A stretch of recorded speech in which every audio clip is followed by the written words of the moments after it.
Timelapse Tuesday is upon us again already, where I scour the internet for penciled artwork from comic book artists past and present and ink it up. Hopefully not stink it up. Hi, I'm Jay Sheik, and I'm a comic book artist and professor. If you tuned in last week, you saw me ink this very low-res pencil drawing from one of my personal heroes, Chris Samnee. Today, I'm going with another artist who bridges much of the modern age of comics, the masterful Lee Weeks, and in particular, this absolutely story-packed image of Superman saving a child from being crushed by a vehicle. A couple of things to point out here. Weeks' anatomy is beautifully on point. Superman resembles the ideal male physique of the mid-century era, a la Charles Atlas and some of those old exercise texts and anatomy books one can still find hanging around.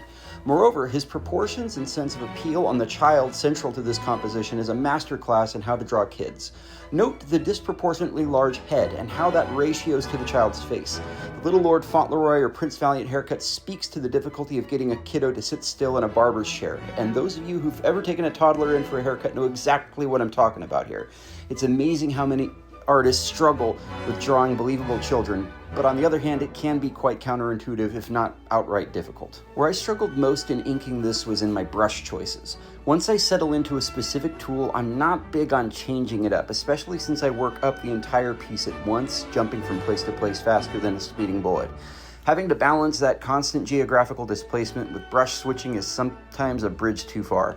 But if I had this one to do over, and I do, I would likely focus predominantly on establishing contour and small areas of spot blacking and cross-hatching, and then revisit with a gouache or ink wash brush to soften out some of these flatter shadow areas, like Superman's right leg, his left leg below the knee, and the underside of the vehicle that he's lifting.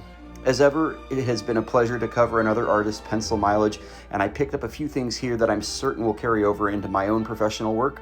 Like Picasso said, good artists borrow, great artists steal. Hope you all enjoyed this one. If there's an artist whose work you'd like to see me tackle next, let me know in the comments and I'll see what I can come up with. Until then, thanks for stopping by.